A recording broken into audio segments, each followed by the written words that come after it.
The Nameless City by H.P. Lovecraft. When I drew nigh the nameless city, I knew it was accursed. I was traveling in a parched and terrible valley under the moon, and afar I saw it protruding uncannily above the sands, as parts of a corpse may protrude from an ill-made grave.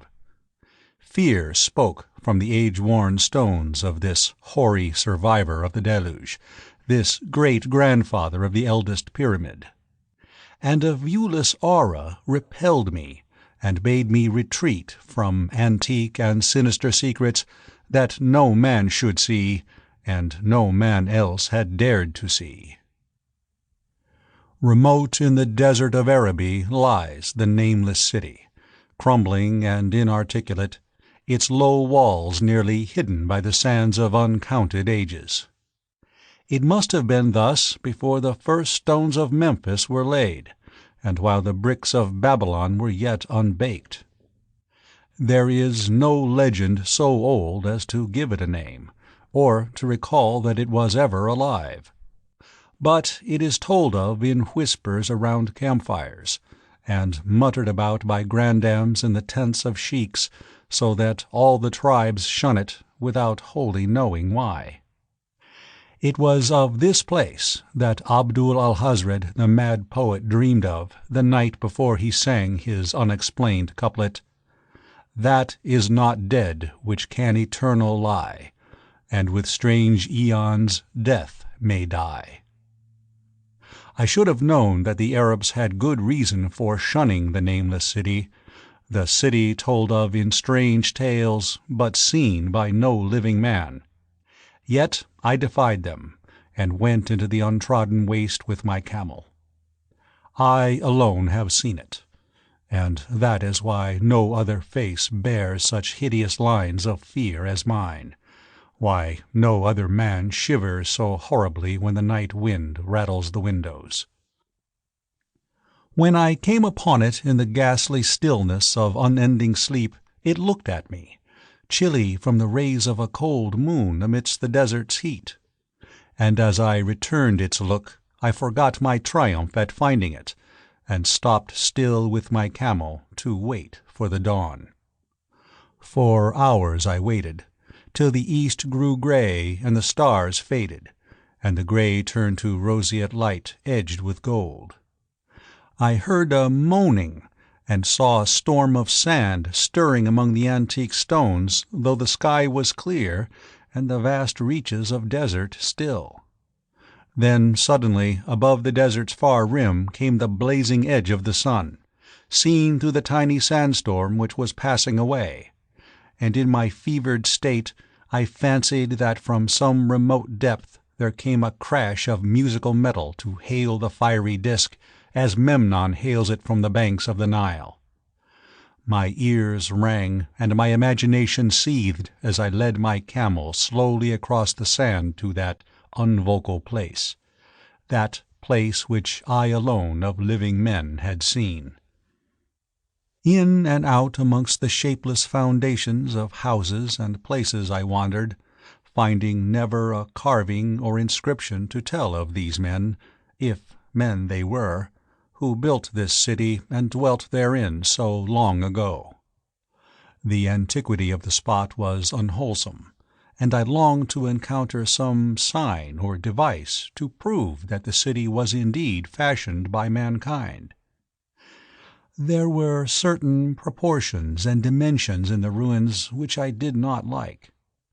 I had with me many tools, and dug much within the walls of the obliterated edifices, but progress was slow, and nothing significant was revealed.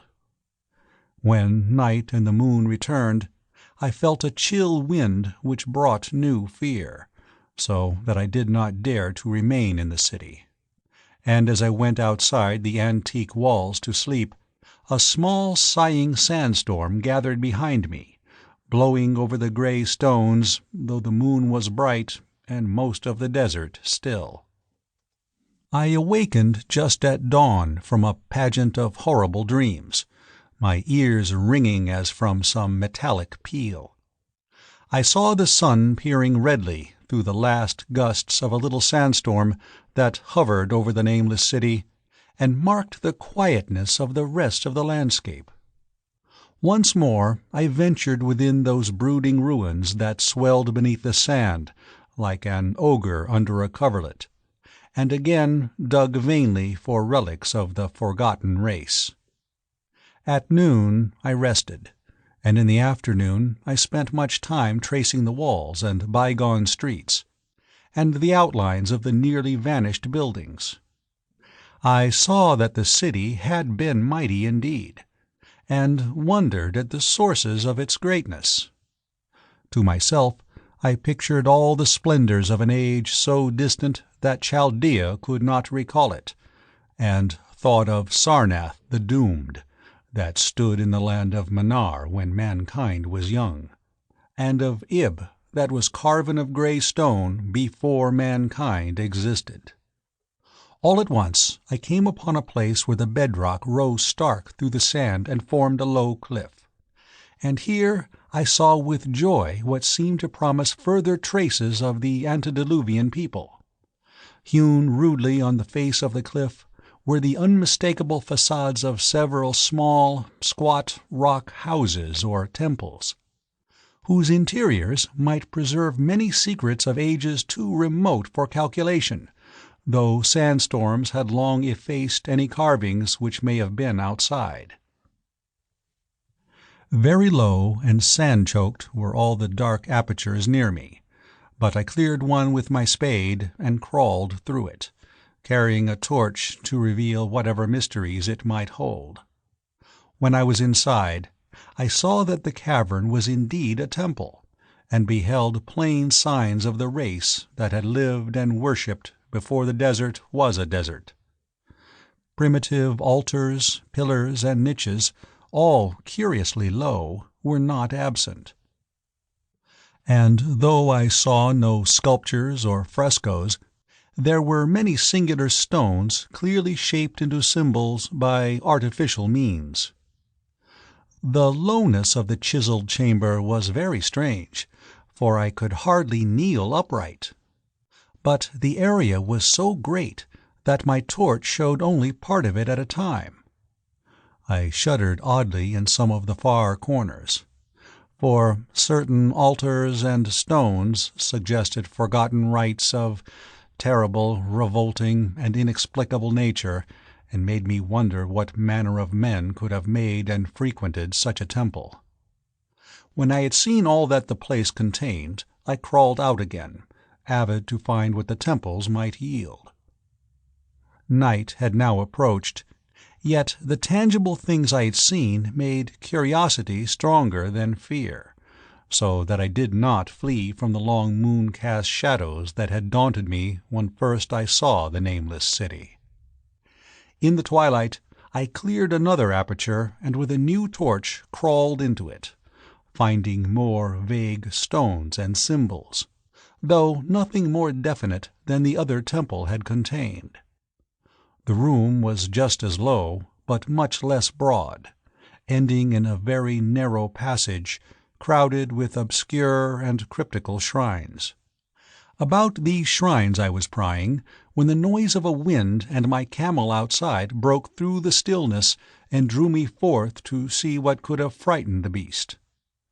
The moon was gleaming vividly over the primitive ruins, lighting a dense cloud of sand that seemed blown by a strong but decreasing wind from some point along the cliff ahead of me. I knew it was this chilly, sandy wind which had disturbed the camel, and was about to lead him to a place of better shelter, when I chanced to glance up and saw that there was no wind atop the cliff. This astonished me and made me fearful again, but I immediately recalled the sudden local winds that I had seen and heard before at sunrise and sunset, and judged it was a normal thing. I decided it came from some rock fissure leading to a cave, and watched the troubled sand to trace it to its source, soon perceiving that it came from the black orifice of a temple a long distance south of me, almost out of sight.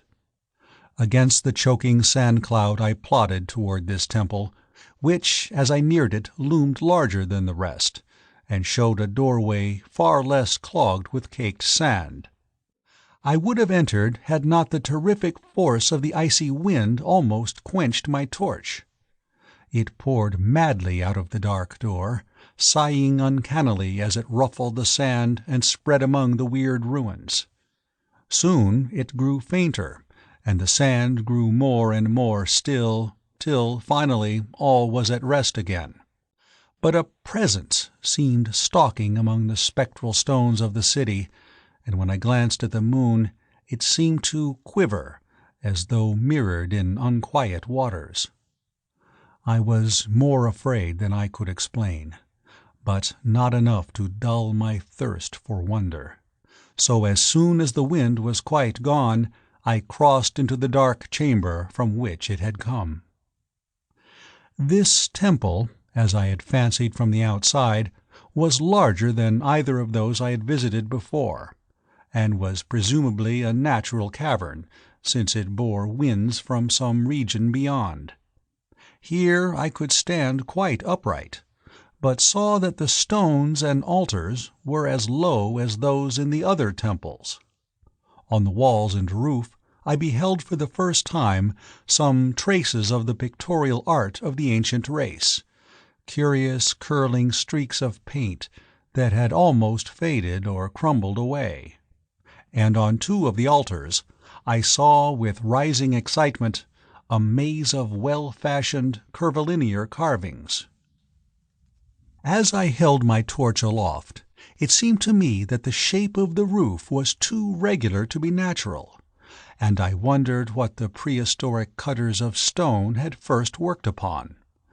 Their engineering skill must have been vast.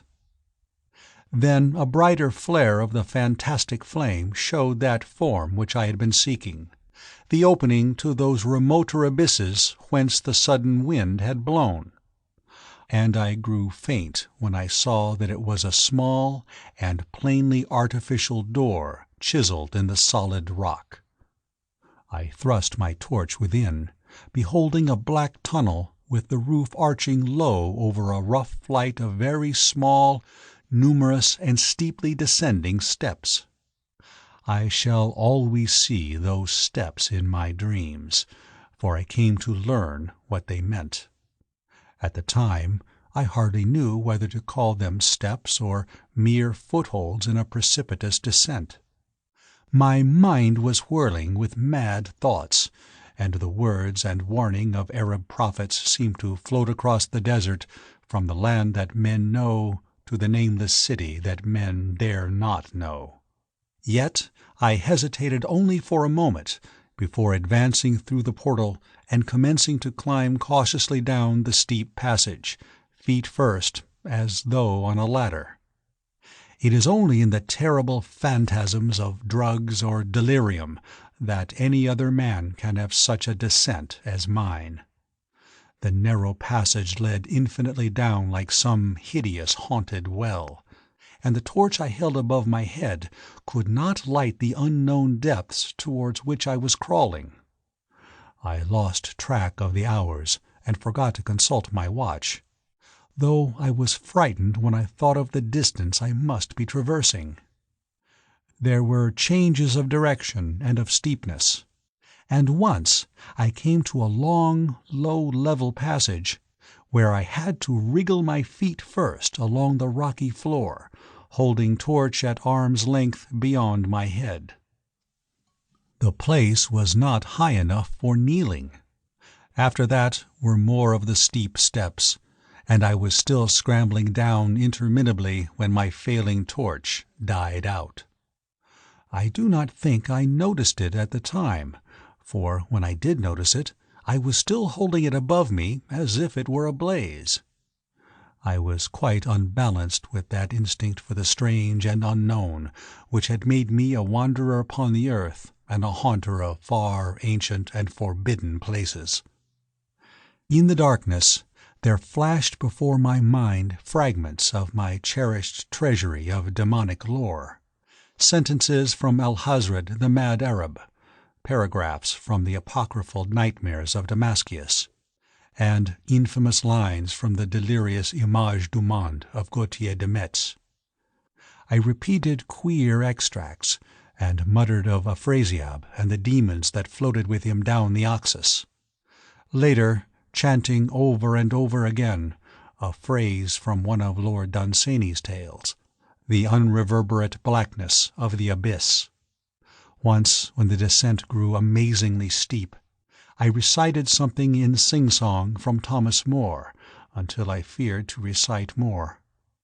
A reservoir of darkness black, as witches' cauldrons are when filled, with moon-drugs in the clips distilled, leaning to look if foot might pass. Down through that chasm I saw beneath, as far as vision could explore, the jetty sides as smooth as glass, looking as if just varnished o'er. With that dark pitch the seat of death throws out upon its slimy shore.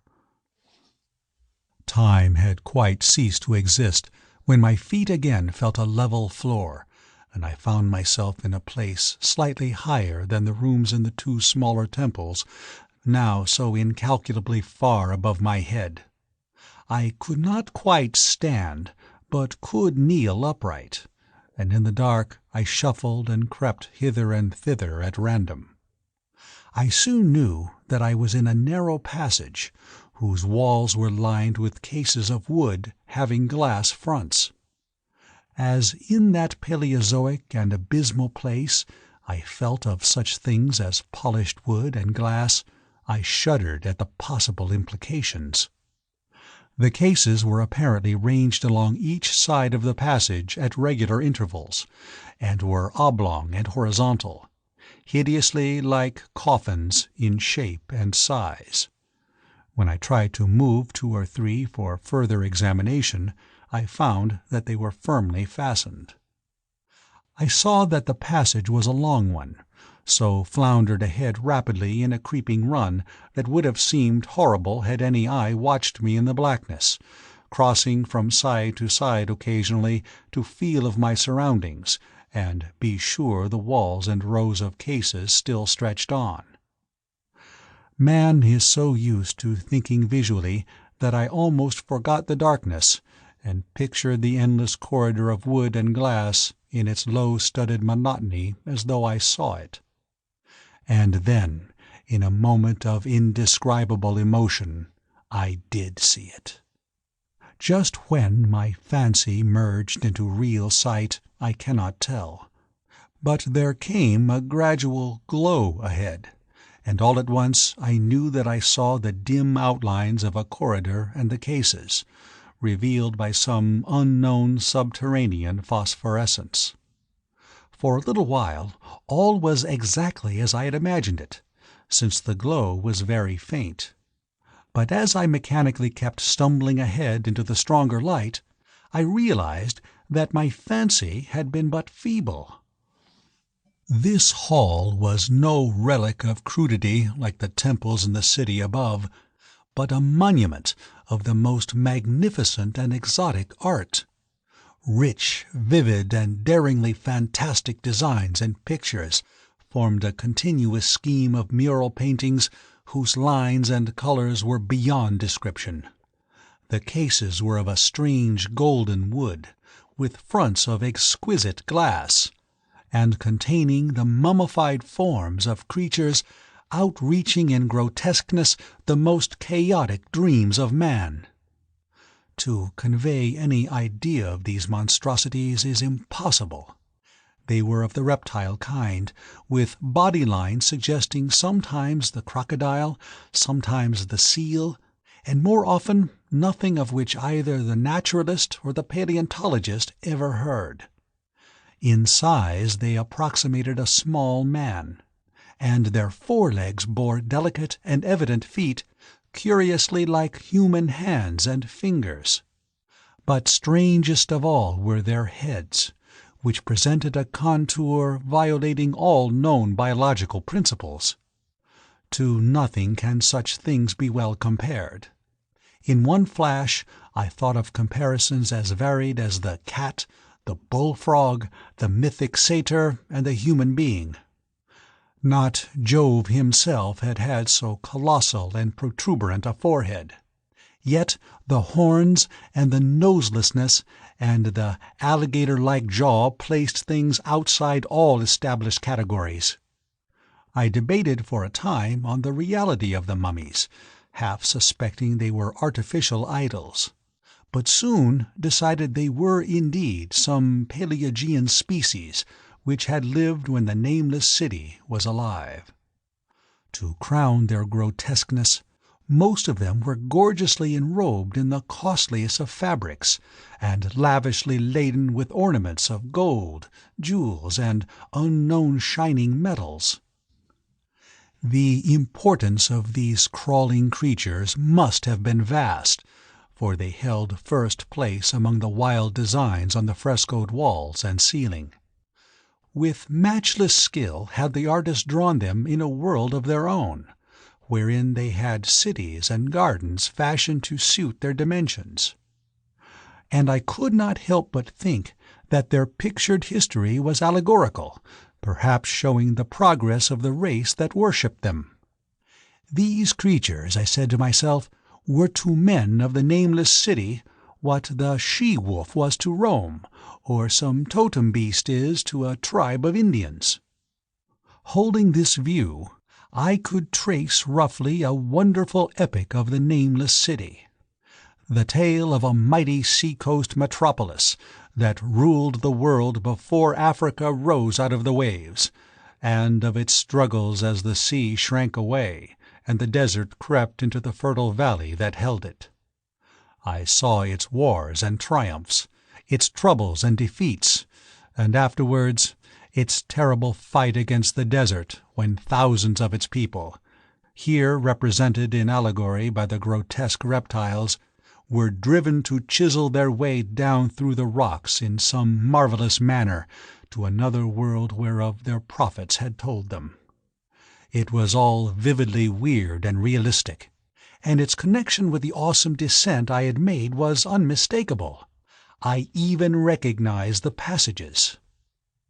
As I crept along the corridor toward the brighter light, I saw later stages of the painted epic, the leave-taking of the race that had dwelt in the Nameless City and the valley around for 10 million years, the race whose souls shrank from quitting scenes their bodies had known so long, where they had settled as nomads in the earth's youth, hewing in the virgin rock those primal shrines at which they had never ceased to worship.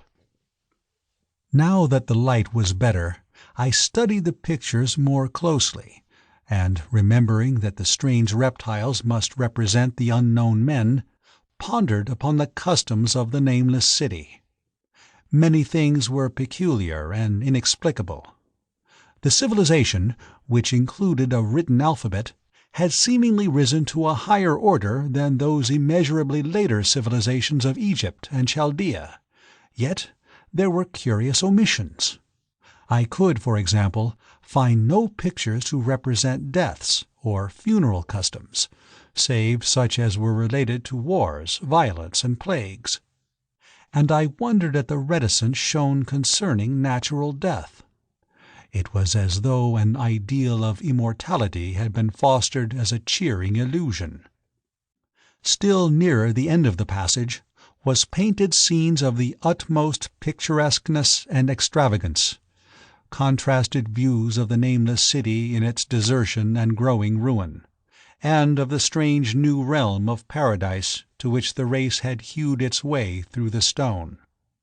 In these views the city and the desert valley were shown always by moonlight, golden nimbus hovering over the fallen walls, and half revealing the splendid perfection of former times, shown spectrally and elusively by the artist. The paradisal scenes were almost too extravagant to be believed, portraying a hidden world of eternal day, filled with glorious cities and ethereal hills and valleys. At the very last, I thought I saw signs of an artistic anticlimax. The paintings were less skillful and much more bizarre than even the wildest of the earlier scenes. they seem to record a slow decadence of the ancient stock, coupled with a growing ferocity toward the outside world from which it was driven by the desert. The forms of the people, always represented by the sacred reptiles, appeared to be gradually wasting away, though their spirit, as shown hovering above the ruins by moonlight, gained in proportion. Emaciated priests, displayed as reptiles in ornate robes, cursed the upper air and all who breathed it, and one terrible final scene showed a primitive-looking man, perhaps a pioneer of ancient Irem, the city of pillars, torn to pieces by members of the elder race. I remembered how the Arabs fear the Nameless city, and was glad that beyond this place the grey walls and ceiling were bare. As I viewed the pageant of mural history, I had approached very closely to the end of the low-ceiled hall, and was aware of a gate through which came all of the illuminating phosphorescence. Creeping up to it, I cried aloud in transcendent amazement at what lay beyond. For instead of other and brighter chambers, there was only an illimitable void of uniform radiance, such one might fancy when gazing down from the peak of Mount Everest upon a sea of sunlit mist. Behind me was a passage so cramped that I could not stand upright in it. Before me was an infinity of subterranean effulgence. Reaching down from the passage into the abyss was the head of a steep flight of steps, small, numerous steps like those of black passages I had traversed. But after a few feet the glowing vapors concealed everything. Swung back open against the left-hand wall of the passage was a massive door of brass, incredibly thick and decorated with fantastic bas-reliefs, which could, if closed, shut the whole inner world of light away from the vaults and passages of rock. I looked at the steps, and for the nonce dared not try them. I touched the open brass door and could not move it. Then I sank prone to the stone floor, my mind aflame with prodigious reflections which not even a death-like exhaustion could banish.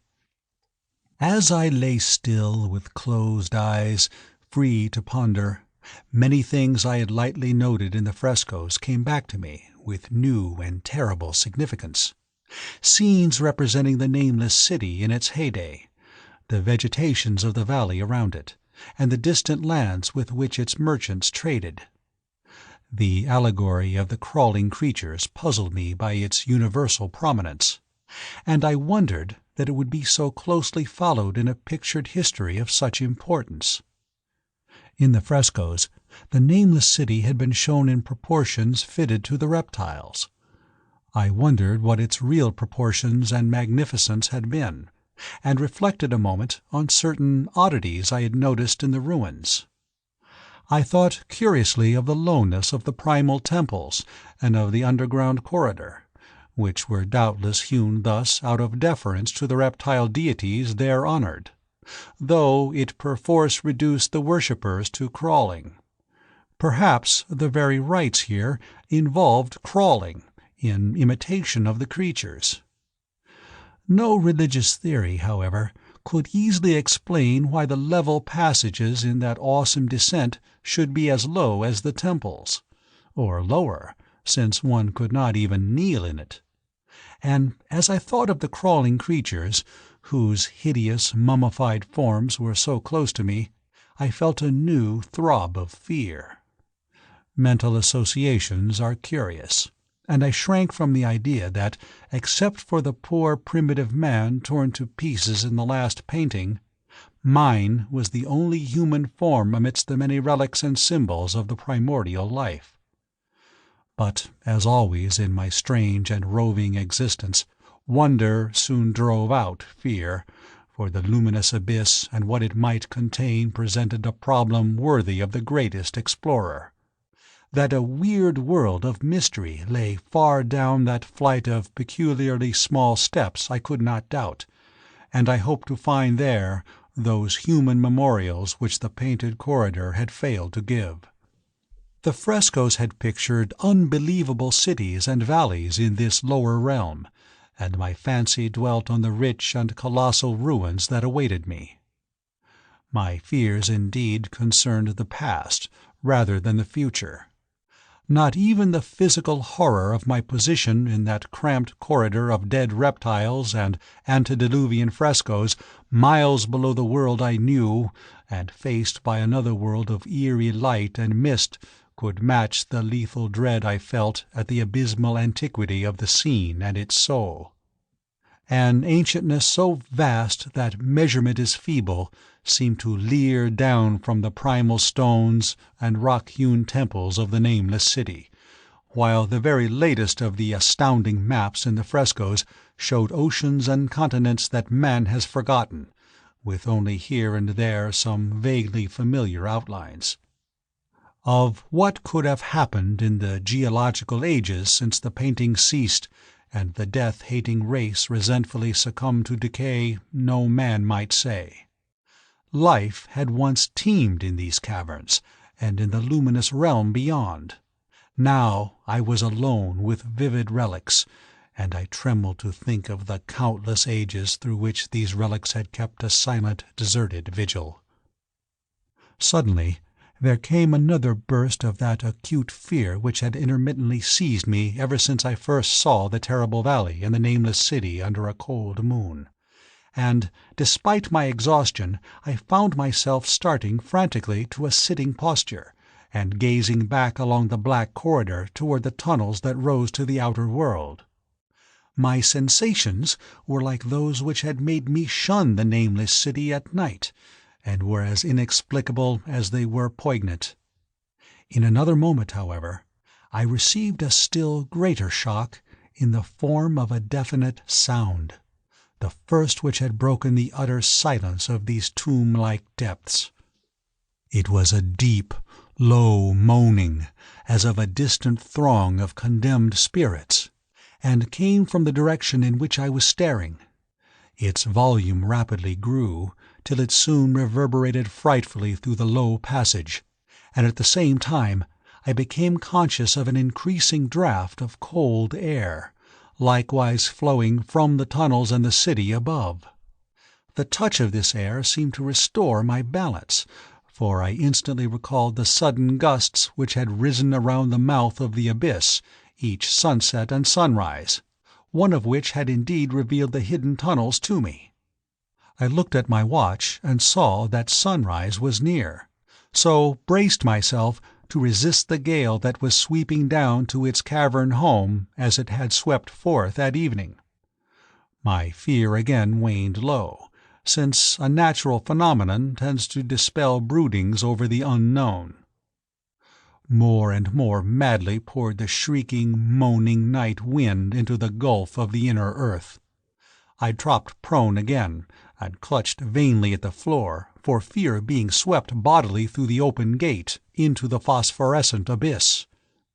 Such fury I had not expected, and as I grew aware of an actual slipping of my form toward the abyss, I was beset by 1,000 new terrors of apprehension and imagination. The malignancy of the blast awakened incredible fancies. Once more I compared myself shudderingly to the only human image in that frightful corridor, the man who was torn to pieces by the nameless race, for in the fiendish clawing of the swirling currents there seemed to abide a vindictive rage, all the stronger because it was largely impotent. I think I screamed frantically near the last. I was almost mad. But if I did so, my cries were lost in the hell-born babble of the howling wind-wraiths. I tried to crawl against the murderous invisible torrent, but I could not even hold my own, as I was pushed slowly and inexorably toward the unknown world. Finally, reason must have wholly snapped, for I fell to babbling over and over that unexplainable couplet of the mad Arab Alhazred, who dreamed of the nameless city. That is not dead which can eternal lie, and with strange aeons even death may die. Only the grim, brooding desert gods know what really took place, what indescribable struggles and scrambles in the dark I endured, or what Abaddon guided me back to life, where I must always remember and shiver in the night wind till oblivion, or worse, claims me. Monstrous, unnatural, colossal was the thing, too far beyond all the ideas of man to be believed, except in the silent, damnable small hours of the morning when one cannot sleep. I have said that the fury of the rushing blast was infernal, cacodemoniacal, that its voices were hideous with the pent-up viciousness of desolate eternities. Presently these voices, while still chaotic before me, seemed to my beating brain to take articulate form behind me, and down there in the grave of unnumbered eon-dead antiquities, leagues below the dawn-lit world of men, I heard the ghastly cursing and snarling of strange-tongued fiends. Turning, I saw, outlined against the luminous ether of the abyss, what could not be seen against the dusk of the corridor. A nightmare horde of rushing devils, hate-distorted, grotesquely panoplied, half-transparent devils of a race no man might mistake, the crawling reptiles of the Nameless city. And as the wind died away, I was plunged into the ghoul-pooled darkness of Earth's bowels. For behind the last of the creatures, the great brazen door clanged shut, with a deafening peal of metallic music, whose reverberation swelled out to the distant world to hail the rising sun as Memnon hails it from the banks of the Nile. The End of the Nameless City by H. P. Lovecraft.